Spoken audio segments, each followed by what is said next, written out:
Welcome back to Pro Cycling Manager for the 27th episode of our REMBE Pro Cycling Career Mode. Starting off with my favorite day in the season, August 1st, Transfer Day. Before we start signing riders, quick reminder, this is the team index page, basically a page, a ranking that decides whether our team will be a World Tour team, a Pro team, or a Continental team next season. Our next goal is to become a World Tour team. Not sure that will happen this year though, but for that we need a top 18. So we gotta beat all these teams somehow. And most importantly, this ranking is based on team strength after transfer, so the riders we sign will be important in moving us up in this ranking. Anyway, the first rider we want to sign for 2027 is Georg Steinhauser. 76 mountains, 75 medium mountains, 73 hills, but also a good time trial is 74 there, and 5-star potential when it comes to stage races. And most importantly, still pretty young, 24 and from Germany. Opening talks is pretty expensive though, 17 points, but we have to do it, so let's go. I want to sign this man for 3 years under a leader role, and let's try 18.8k per month, but I think that's gonna be too low. Yeah, that's too low. Let's try 20.8k. Not happy yet, we have to go much higher, something like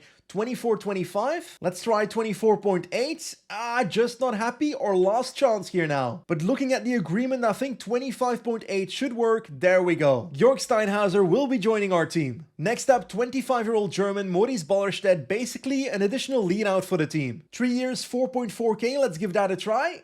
Oh, almost! There we go, I changed it to 4.9k and Maurice is signing for REMBE. Now, I do want to re-sign Henry Johannes Appelbaum, has had a pretty successful career at our team and is still a pretty solid rider, so let's renew his contract. 2.5k for 2 years, can we make that a luxury teammate maybe? And, do I really have to pay him more than 2.5k? I guess we have to, 3k it is. We have to watch out though, because on the right side of the screen you can see that we've only got 17.4k remaining monthly budget to spend on transfer salaries. And I'm starting to feel like we won't have enough to sign every single rider we want to sign. Anyway, let's hope we do. Finley Pickering is our next man. British, 75 mountains, 73 medium mountains, 73 hills, and 5-star potential when it comes to stage races, so I think he's worth signing, especially because he's like 23 years old. Oh damn, 9.2k per month, that is a lot of money though. Oh, can I make it 3 years important rider and hope for the best? No, he wants more than 9.2k. 9.7k also isn't working. Man, we don't have that much money, Finley. Like, talent-wise, I do think he's worth it for 10.2k, but honestly, I think I'm not gonna do it. I'd rather spend my money on getting Marco Brenner secured then. He's 23 years old, his stats are 74 mountains, 75 medium mountains, 75 hills, has some time trial, also 5-star potential when it comes to stage races, and he's German. We're gonna give him a leader contract for 3 years, and I'm gonna have to give more than 11.8k, I'm guessing. Yes, much more, damn it. Let's try 14.8k. Oh, one more. If we do sign Marco Brenner, that might be it, because we might not have more money in the team to spend on any other riders. But honestly, I think it's worth it. So let's offer this contract. Marco Brenner is coming to our team. Yeah, I think we are in a bit of a pickle, to be honest. Steinhauser, Marco Brenner, and Maurice Ballerstedt have been signed, and we've re-signed Appelbaum, but in reality, we've got 1.6k per month left to spend on other transfers, and that's not enough to sign someone. Back in the day on Pro Cycling Manager, you could fire riders to make space and salary free for new signings, and that's not possible anymore. Because there's probably a few riders I would get rid of, like Noah Isidore. I just don't feel like he's at home in this team. And I feel like Silas Koek and maybe Paul Wright are coming to the end of their era within REMBE Pro Cycling, so I'd also like them to be out of contract. But hey, that's my fault because I signed their contracts this long. That being said, I am going to do one thing. I'm going to fire Stefan Uslar, one of our staff members. There we go. That should clear up 2.5k. Actually, that's not even enough to sign Pickering and Stork. So the only riders we can sign with that amount of money is Leonard Vöge or Josef Breuer. I reckon I'll keep it like this. Steinhauser joining, pretty damn solid climber. Brenner joining, pretty damn solid climber. Both can do GC in 1 week races. And next to that, Ballerstedt is that lead out that we really were looking for. And yes, that does mean that next to Julian Brown and Gerhard, we are also losing Leonard Vöge, who's been a pretty prominent member in our team. But hey, at some point, we have to move on from these original REMBE riders. And I think today's the day. Now, as you can see on the left bottom of the screen, we currently are 22nd in that team index ranking. So we won't be top 18. So no World Tour yet in 2027, but I really think 2028 will be the year that we can go to World Tour, because there's so many riders out of contract at the end of 2027 where we can invest that money in signing bigger riders for 2028, which will launch us into that top 18, is what I'm hoping at least. But anyway, that's it for transfers for now. Next race is coming up, the Vuelta a Burgos. Starting off with a sprint stage, second stage also a sprint stage, then the usual Picon Blanco climbing stage, another sprint stage, and Lagunas de Naya climb at the end. So first stage, a sprint stage. We're gonna go with Lewis Bauer for this one, and he's got 76 sprint now, so he's gone from 74 to 76, I'm pretty sure, so I'm not complaining. And obviously for the mountain stages, we do have Pablo Torres. Oh snap, sprint stats 76 plus 3, so 79 sprint for Bauer today. This is our day. I say that every time, but doesn't always work. Okay, last 12 kilometers, gradually trying to get my train to the front of the peloton, getting blocked left and right, but I feel like it's gonna work by the end. We gotta keep in mind the last 800 meters is uphill. Come on, train, 5.5 kilometers to go. Ride can go all out, maybe on the other side of the road like this. Hopefully that works. Come on, we gotta get to the front. Energy shells on everybody. Looks like we're moving up. We are moving up, but the road is so damn narrow. Alvarez can take over. Right out of the way. Come on, Alvarez. 99. Rotman in the wheel. Spending lots of energy. I don't like that. Let's go 99. Sprint with Alvarez. Rotman in the wheel can sprint right now with 2K to go. That's too early. That's too early. What do I do? What do I do? I'll just wing it. Fuck it. Bauer goes. Let's hope this works out. Come on, Bauer. Hold on, hold on, hold on, hold on, hold on, hold on, hold on. And it works. I did not expect that to work, but Lewis Bauer wins the first stage of the Vuelta a Burgos. I definitely was not expecting that to work, but hey, I'm not complaining, that's for sure. I am a slight bit worried though. I think there was a gap in the peloton and I fear that Torres lost time. Yeah. No, he didn't. He's actually in the first part of the peloton, so that's good. Time for the second stage, a more pure sprint stage against the likes of Sam Welsford and Riley Pickrell. I'll be honest, I do love the look of that purple jersey among the shoulders of Bauer. We've got a 0 day on him, and that's 77 sprint for the day. Torres with a +3, but it's a sprint stage, so not very useful. Okay, with 10k to go, my train's looking a lot better than yesterday, so that's a win. We've got 5 riders in there. Gonna go a bit harder now with Iago on roughly 97. There we go. Paul Wright can do the last bit of this hill on 92, 93. I gotta be at the front of the peloton after this hill. There we go. It's now 6k to go downhill first, so we can spend Paul Wright a little bit more. There we go. I'll switch towards Alvarez on 99 already because that descent is going to help everybody recover. Energy shells on everybody. Come on. Bauer is not too far from the front, so that's great. Wright can get out of the way. Alvarez looking good with the 99 as we speak. Polti Cometa flying past me, so that's not very likable. And they are still flying. Rotman can launch right now. Bauer in the wheel of him. Can we come past everybody? Last kilometer incoming right now. Bauer tries to come past. We're not going to beat Welsford. We're going to get second in front of Mareshko, and Rotman is going to finish somewhere in the top 5. I stumbled over my words, and Bauer stumbled over Welsford, so we're all on the same page. Despite our second place, we are still in the lead of the race by 6 seconds over Emmanuel Morin on UAE Team Emirates. Why did this team sign this guy?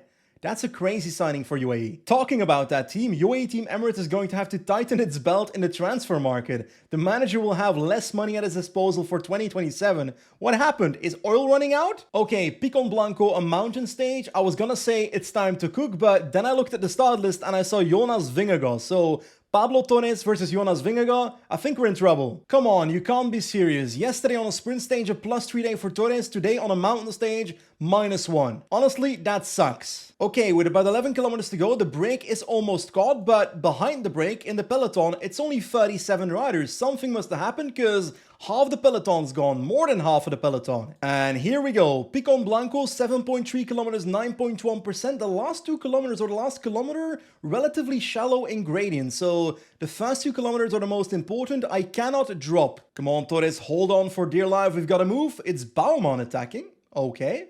Kuss and Vingegaard sitting in the peloton. That's kind of odd. Weird behavior by Visma Leasebike, but we are trying to keep ourselves to the front as much as possible.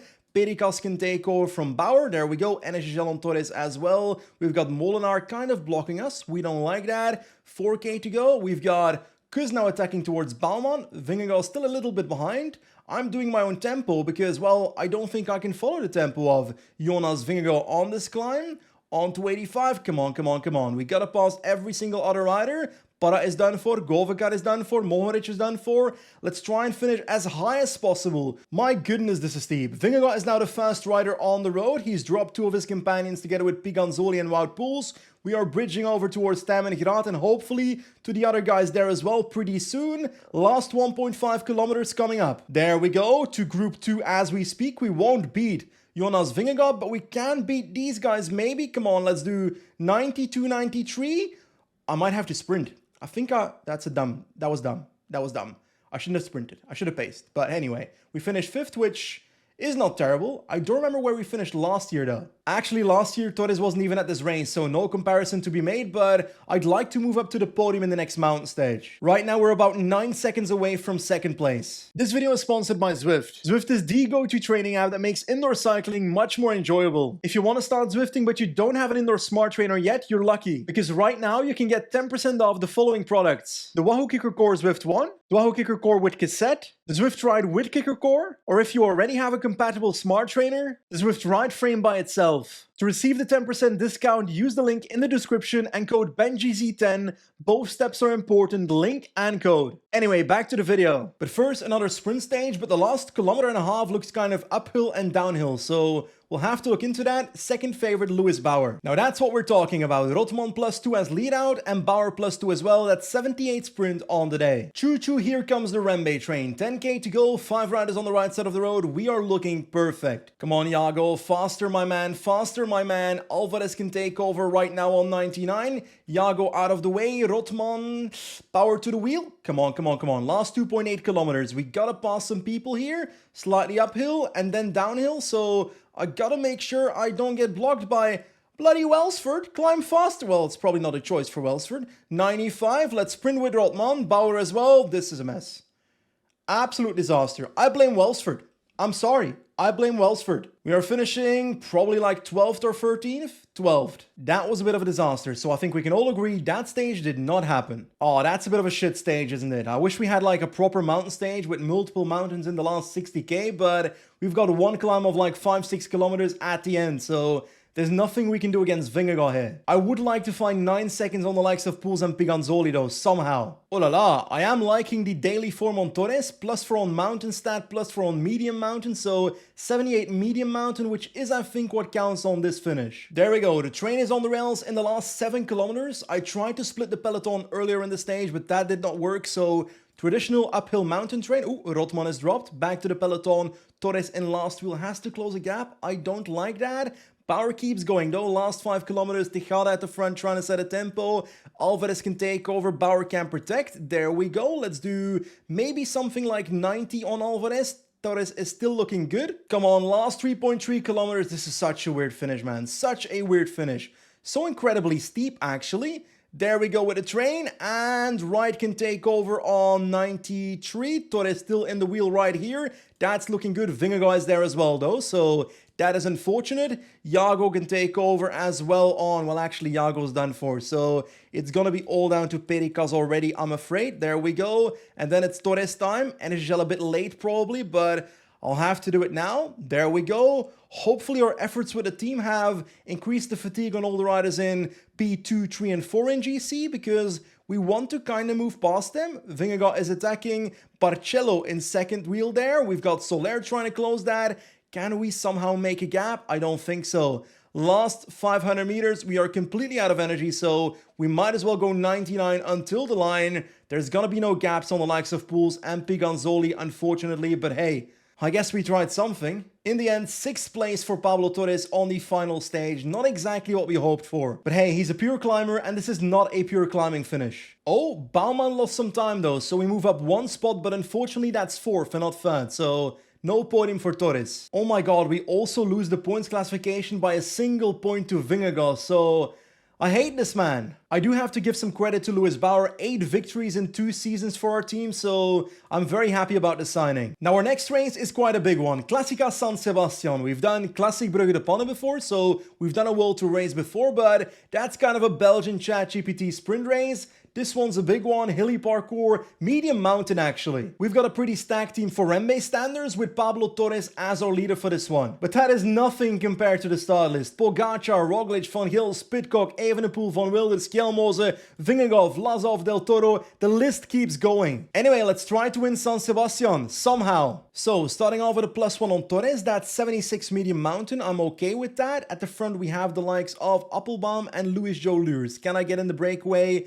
Let's go, Lures. There we go. On to the attack on the right side of the road. If Pogacar stops blocking me, that is sabotage. He knows we are stronger and he wants to sabotage us. Okay, the break has formed and we are in it. We've got the likes of Kovilly, Rijsberg and Simon Yates. What are you doing here? Okay, the breakaway has arrived on the Ijskebel climb. I don't expect anything to happen on this climb and the peloton is now 4 minutes and 20 seconds behind. I feel like 96 kilometers to go is still a bit early for us to do anything. So maybe on the Adelaides, the next climb, I might try and go for a bit of a counterattack from the peloton, get another rider up ahead, something like that. Simon Yates is killing this breakaway. Louis Joe is in trouble, in last position in the group, trying to hold on for dear life, so that's not fun. Remember when I said I would try to attack on this climb? At this point, I'm just trying to survive. It's 19 riders in this group in the peloton. Jumbo-Visma, actually, Visma Lease Bike, has really put fire on this climb. The rest of the peloton is a whopping 1 minute 30 behind this group, and we've got 5 riders in here, so I'm trying to help keep this ahead. Come on, Iago, pace! Meanwhile, at the front, we are still in the group. We survived with Louis Joe Lures, with Simon Yates, so let's try and keep this breakaway ahead somehow. Iago is pacing like a madman in the peloton, trying to keep this group ahead. Now on the flat, I'll reduce it down to 85. I don't want to do 99 on the flat, and hopefully Visma helps us out here because they made the split, so hopefully they keep it going. Hesmond comes to the front. That's the name I haven't heard in a while. We all know why. 1 minute 20 is the gap as we speak. Jesper is spacing for Groupama FDG. We need to keep these guys behind us. Come on.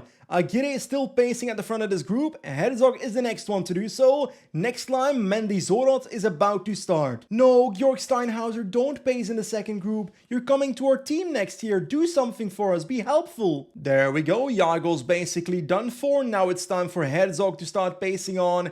I can't do 90. I have to go like 87, something like that. It's on the climb that I'll need to be able to sustain the gap somehow. Hopefully Visma takes over. Oh, at the foot of the next climb, the other group is closing it down. Can I smash it on 99 at the front somehow? I did it. I don't know if it worked. We've got a gap again. It's 6 riders. We've got Sepkus Lipovic and the entire REMBE train.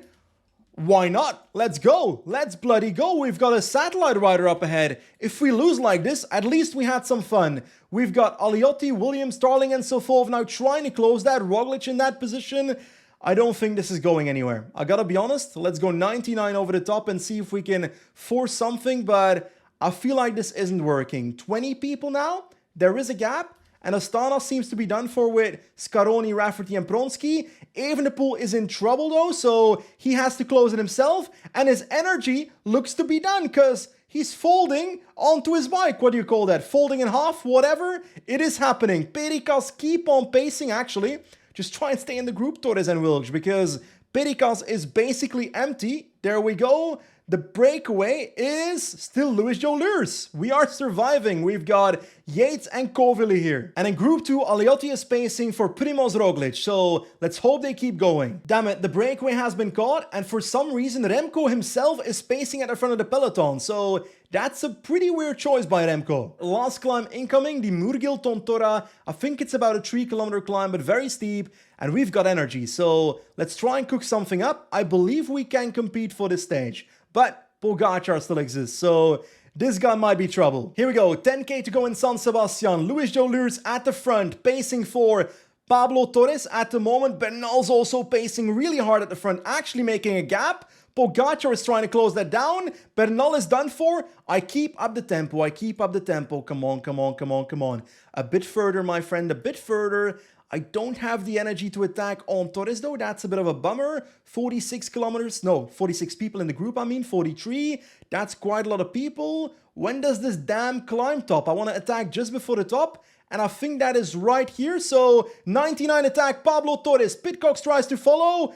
That did not work at all because Wilks is the one closing us. So that is also not really the plan. Can I attack again with Torres? Do something, make a gap. Wilks, stop closing the gap. to Torres. You're his teammate. There we go. We've got a gap. We've got a gap. That is something.